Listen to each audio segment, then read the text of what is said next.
হাওড়ার জয়পুরে নাবালিকা খুন, ধর্ষণ, মাটিতে পুঁতে ফেলার অভিযোগ, কিন্তু পরিবার অভিযোগ করেছিল পুলিশের গাফিলতির।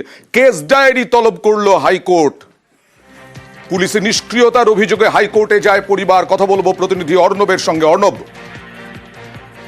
জানুয়ারি কেস ডায়েরি তলব করা হয়েছে এবং হাওড়ার জয়পুরের এই যে ঘটনা, এই ঘটনায় পুলিশ যথাযথ তদন্ত করছে না এবং একাধিক দিক রয়েছে যেখানে পার্থক্য রয়েছে তদন্তে, যেগুলিকে সঠিকভাবে তুলে ধরলে আসল কারণটা কি, এই ধরনের ঘটনার পেছনে কি রহস্য লুকিয়ে রয়েছে তা সামনে আসতে পারে।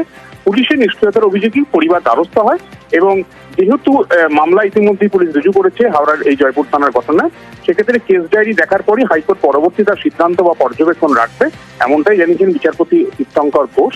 এবং 31শে জানুয়ারি কেস ডায়েরি পাওয়ার পরই এক্ষেত্রে পরবর্তী তদন্তের অগ্রগতি কি হতে পারে বা কোন দিকে যেতে পারে তা সামনে আসতে পারে। তবে কেস ডায়েরি দেখার পরই বিচারপতি পর্যবেক্ষণ রাখবেন আদতে পুলিশের কোনো ভুল বা ঠিক কিছু আছে কি নেই। আচ্ছা, বেশ।